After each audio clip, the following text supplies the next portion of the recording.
They say men built the world, the roads, the bridges, the cities. But today, many men can't even build themselves. Something has changed. Boys are growing up without fathers, men without purpose, leaders without conviction. This is The Truth Pursuit. I'm Veritas Knox, and tonight we ask, what happened to strong men? Across the Western world, men are struggling, and the numbers prove it. According to the CDC, male suicide rates are nearly 4 times higher than female rates. Men account for over 70% of overdose deaths, and they're far less likely to seek help. A 2023 Pew Research study found that 63% of men under the age of 30 are single, which is double the rate for women the same age.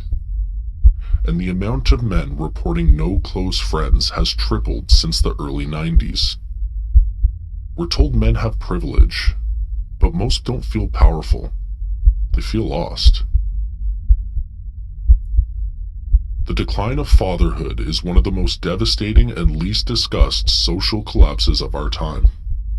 In 1960, only 8% of U.S. children were born outside of marriage. Today, that number is over 40%, according to the U.S. Census Bureau. So why did fathers disappear? Part of it traces back to the sexual revolution of the 1960s and 70s. As contraception and changing cultural norms separated sex from commitment, marriage rates fell. In 1970, 80% of adults were married. Today, it's closer to 50%. Meanwhile, welfare systems designed with good intentions often penalized two-parent households, making it financially harder for families to stay together. And as divorce laws shifted toward no-fault policies, marriages became easier to leave, often at the expense of children. Children raised without fathers face measurable disadvantages. According to the U.S. Department of Justice, they're twice as likely to drop out of school, 4 times more likely to live in poverty, and 3 times more likely to end up in jail. But beyond the statistics lies something deeper: identity. Without fathers, boys lose the first model of manhood they ever see. They grow up learning from screens, not strength. In recent decades, culture has turned on the very idea of manhood. Masculinity, once synonymous with courage, honor, and duty, is now branded as toxic. Films, classrooms, and corporations preach that strength is aggression, confidence is arrogance, and leadership is oppression. A 2019 APA guideline even labeled traditional masculinity, traits like stoicism, competitivism, and dominance, as harmful. But here's the irony. When men are told their instincts are dangerous, they don't become gentler. They become weaker. And a weak man is not a safe man, because when strength is suppressed, resentment festers. Real masculinity doesn't harm others, it protects them. As a result, we have a generation of men adrift. Young men today are falling behind women in nearly every metric of education. According to the National Center for Education Statistics, women now earn 60% of college degrees. Men are less likely to graduate high school, attend college, or even work full-time. Labor participation among men, aged 25 to 54, is at its lowest point since the Great Depression.